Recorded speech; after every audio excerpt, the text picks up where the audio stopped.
As the highest grossing media franchise of all time, you better believe Pokemon has a lot of spin-offs. Sure, you can have fun playing that good shit real Pokemon, but you can also play a trading card game video game, a procedurally generated dungeon crawler, a racing game, circle drawing simulator, Picross, Art Academy, literally Tekken, whatever the fuck Cafe remixes, Troze, Shuffle, Puzzle League, or any of the thousands of other Pokemon-based spins on Tetris. But what about the time when the Pokemon Company said, what if we crossed a 3D platformer with Mario Party and made you play it with a D-pad on a sideways Wii remote? PokéPark Wii Pikachu's Adventure, a game with a title that lets you know, yeah, this is a baby game. I played this game a lot as a kid, but my memories of it are sort of all over the place, so I decided I was going to replay the entire game to see what the hell Nintendo was thinking. This is the PokéPark Wii Pikachu's Adventure experience, and that is a mouthful. By the way, this entire playthrough was streamed over on my Twitch channel along with most of the other stuff I make. Go follow me there, because everything I stream over there will eventually be turned into a video over here. Our story starts in this creepy white void city. Pikachu, Charmander, Chikorita, and Piplup are frolicking around, doing nothing, when Mew appears and casts them into the void never to be seen again.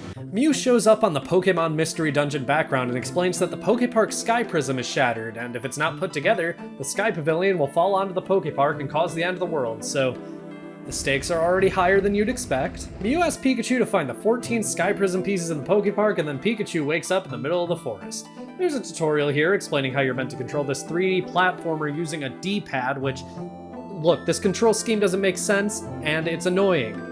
Let me use the nunchuck, damn it. After befriending Chatot and Baniri and electrocuting the Snorlax, who literally wasn't doing anything, we finally make it to the Poképark's Meadow Zone, where we meet up with Chikorita and learn that the zone's leader, Venusaur, is a dick who doesn't let anyone play the attractions or leave the park, so, you know, he's a dictator. Bulbasaur lets us play on the attraction in secret anyways though, because he's a homie, and this minigame is what we in the business call easy. No, Pikachu, you go faster! You beat that fucking Bulbasaur! Holy shit, my arm. Oh, fuck.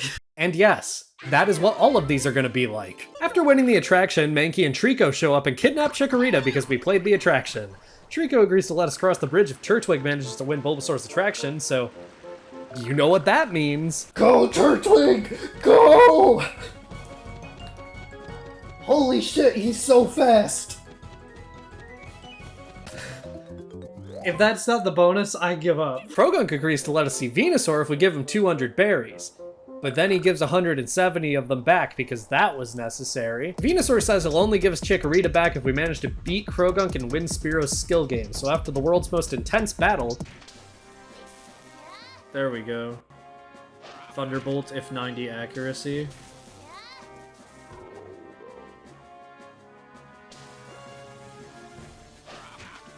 Wow, that was hard. And the world's most difficult platforming. Oh, but I do start from... Oh, really? Okay, well... Never mind, I guess. What the fuck? Venusaur finally gives back Chikorita and says he'll legalize fun if we beat his attraction, so...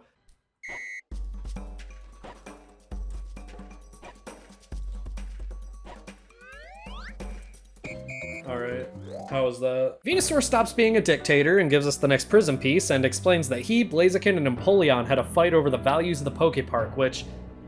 that phrasing is really funny to me, and that's all I can think to say about it. After spending like an hour and a half befriending Pokemon in the Meadow Zone, it was on to the meeting place, where it was then time to leave the meeting place and go to the beach zone. Apparently Gyarados and Feraligatr had a fight because Gyarados is, who would have guessed, being a dick. The ground shakes and the best line of dialogue ever appears. Aw, that scared me so much. Good line of dialogue. That's me when I'm so scared. We need to talk to Lapras for them to take us across the ocean to the Iceberg Zone to meet Empoleon. Apparently the fight destroyed the bridges in the beach zone, so after answering some really difficult questions from Corsola... Which of these Pokemon has claws? Okay, well they're just giving it to me now, only one of these Pokemon even has hands. We talked to Cosmo's favorite Pokemon Feraligatr, who says he'll break the rocks to let us visit Lapras if we teach Gyarados a lesson first. On the way there, Piplup yells from across the water with a crying why not, so after being intimidated by Totodile's pure power... He's spitting water at us. He's beating your ass in the quote retweets winter. He's trying to. Yeah, He's doing his best. God love him. we love him for that.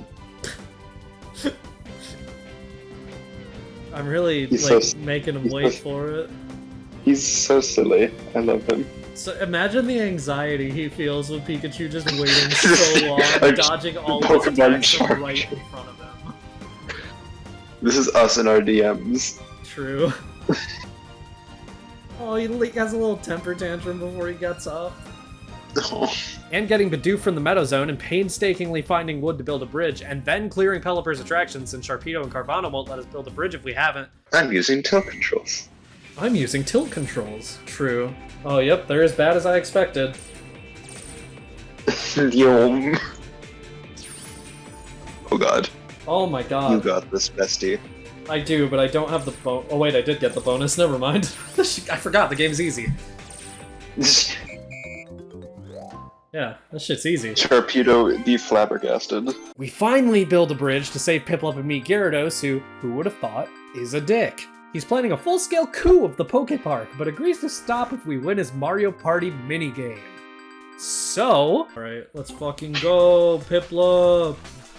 Piplup sweep! Piplup won, though. Piplup got the bonus, too. Shout out to Piplup. Piplup So true, sweep! Piplup. Gyarados gives another prism piece, and Feraligatr breaks the rock-blocking Lapras from the rest of society. Piplup finds a hot air balloon shaped like Pikachu's head and says he'll take it back to the meeting place, while Lapras agrees to take Pikachu to the Iceberg Zone after explaining that Empoleon is, who would have guessed it, being a dick. Apparently Empoleon froze Mamoswine solid on the other half of a frozen lake after Mamoswine attempted to stop him for being a dick, and then locked himself away behind a heavy gate that only Mamoswine could open, and learning from Teddy Ursa that Frostlass can freeze the lake, we befriend Glalie, who asks for help to build some igloos to impress Frostlass, so we help him build some igloos, which leads to Glalie saying that Wingull said that she's on the other side of the chairlift, so we fight Primplop in order to be able to use the chairlift, where we finally meet Frostlass, who makes us battle her in order for her to help us free Mamoswine. So we do, and she goes back and freezes the lake, and yeah, are you starting to see that there's not a lot to this game? But who cares? I got to befriend Quagsire. After freeing Mamoswine and breaking down Empoleon's gate, he reveals that he is probably the biggest loser in the world. What's that? You have a message from Venusaur? He wants to be friends with me and Blaziken again. What are you talking about? If you're telling the truth, prove it. You must clear my attraction. You won't be any good at it. Just give up and go back from where you came from. Wait, Piplup is confronting his dad. So true. I can do it. I can slide with skill. It makes so much noise. You'll never understand the importance of steel will. Steel will is a strong mind, unaffected by joy or sorrow. The day when my best friends, Venusaur and Blaziken, when they turned against me, I realized my weakness. So in the depths of sadness and anger, I chose to close this gate. I chose to close the gate and toughen my mind. That's some weeb shit if I've ever heard it. So after winning the attraction as Quagsire, because I don't care anywhere near as much about Piplup, this game's easy as hell. Game easy as hell. I want Piplup back.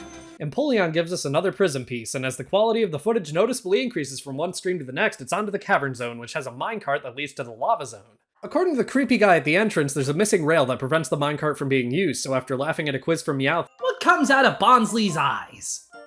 Fucking fire rainbows!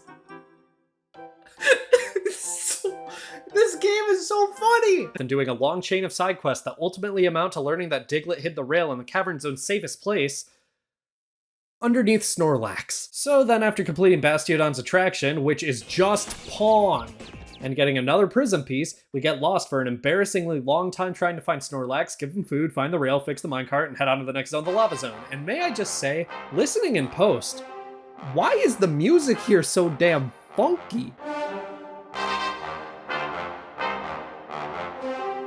So after even more pointless side questing, it's time to play Rhyperior's attraction, and tilt controls always suck. This is just Beyblade. We finally meet up with Charmander again and battle him, which can't get shit in this world. Even your best friends want to kick the shit out of you.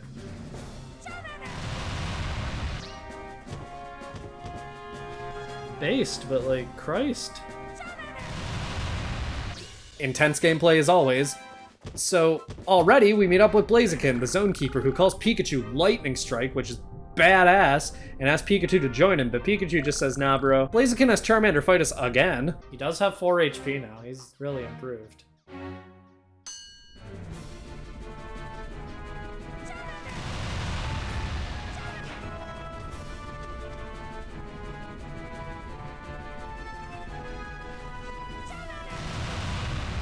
Yeah, he's really not holding back. He's really giving it his all here. Good for him. He's dead. And he just keeps getting better. Blaziken just compliments us for winning, but then says he'll only trust us if we clear his attraction, so... Alright, let's fucking go... Yeah, okay. This one's easy, huh?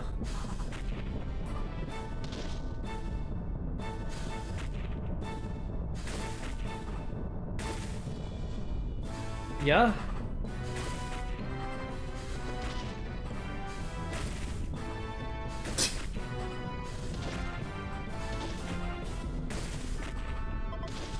This is fucking ridiculously easy. That's like Wii Sports Baseball training mode. Blaziken gives us another prison piece and says to collect the 6 that remain, so with that we reunite with everyone at the meeting place and head to the Haunted Zone, where Miss Magius is said to know a way to reach the Sky Pavilion. The Haunted Zone is maybe my favorite area in the game in terms of vibes, which... yeah, that might say more about me than the actual zone, because this place is just as one note as every other zone in the game, but it's just cool, alright? And purple. In order to gain access to the mansion, we have to win Tangrowth's attraction, so...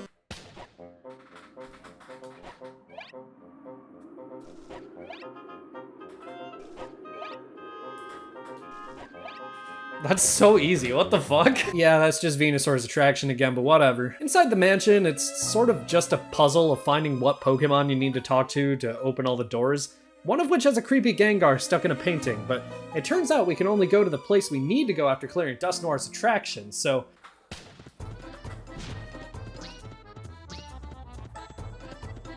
Keep going, Espeon, just run into everything at high speeds.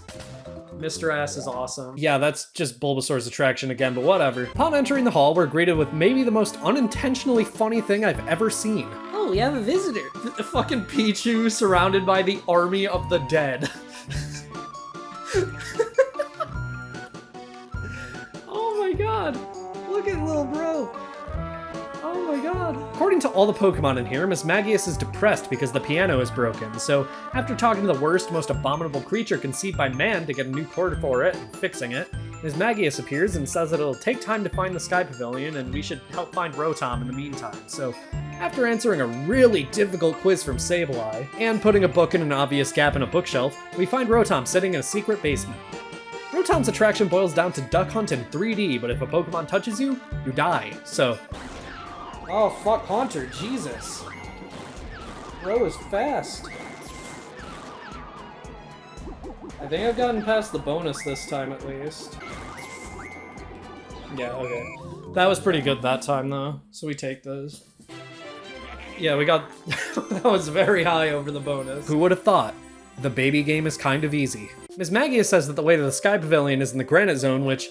yeah, no shit. The Ancient Ruins are hidden in the Ancient Ruins themed zone. Everyone in the meeting place says they're fixing a balloon and making fireworks and stuff, so we leave to continue ignoring them and go to the admittedly really neat looking Granite Zone. The entrance to the area is being guarded by Game Freak's favorite child, who I battle even though it's optional, and...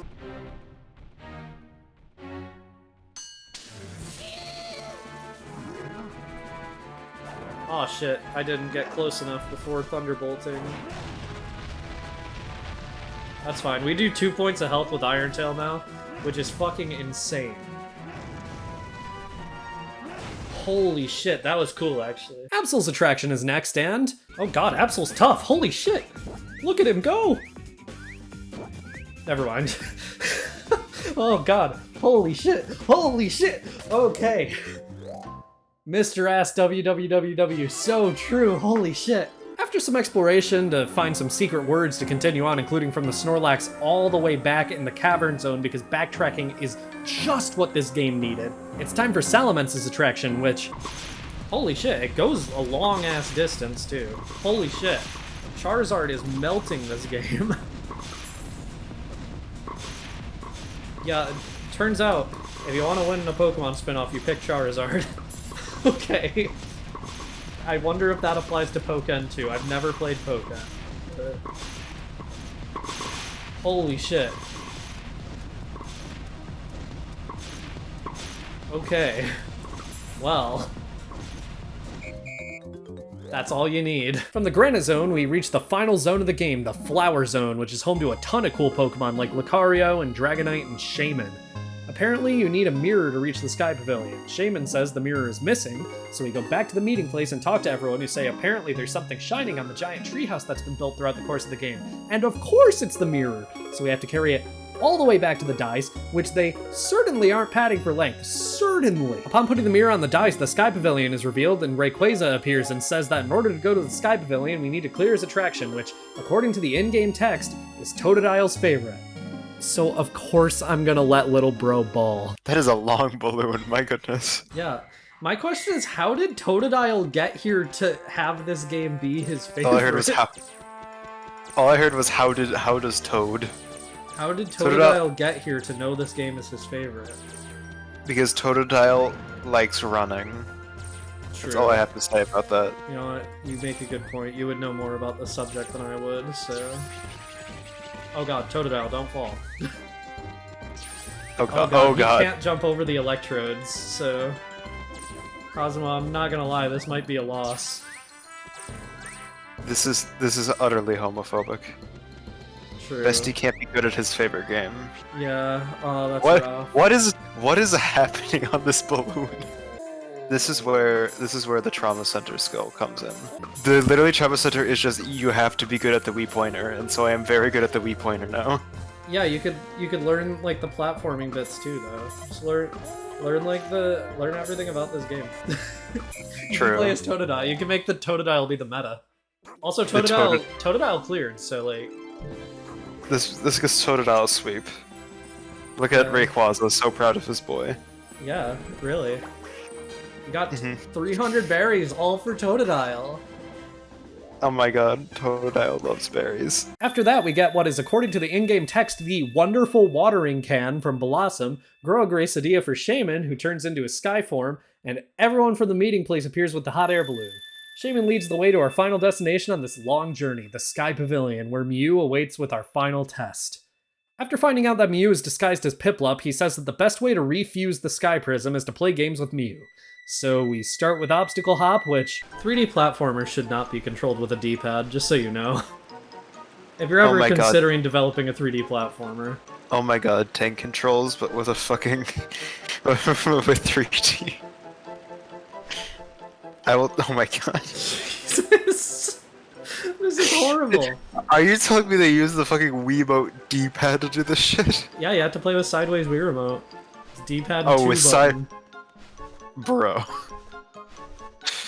Bro is flabbergasted. I mean, I killed it on the last attempt, though.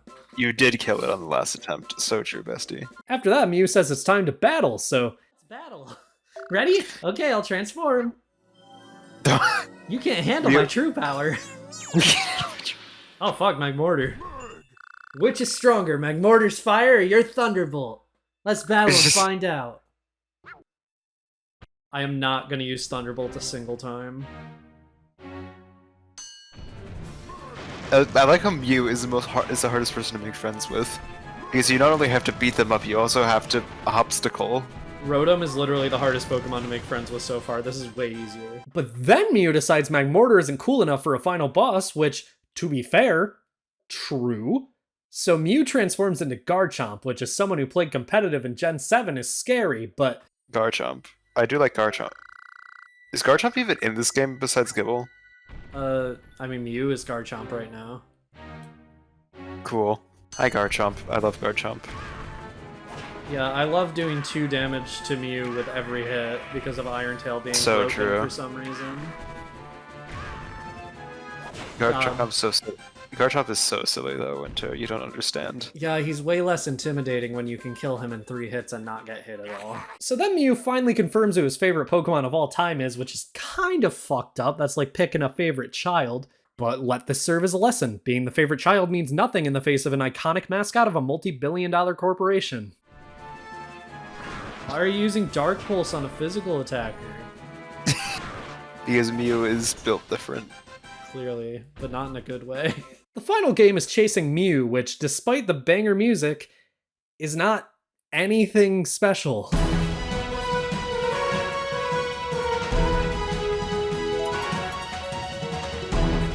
Anyway, that was shockingly easy for Mew. Yeah, I saw that. That was very based of you, Winter. After becoming friends with Mew, the Sky Prism is apparently fixed just like that, and the PokéPark is once again at peace. We fly back to the meeting place, get a picture taken by Miss Drevis, watch Charmander's fireworks show, and... Okay. Is there no credits? Weird cat. Thank you, Sylvia, for the good final commentary. Hold on, are there... I There's do really not- no credits in this game?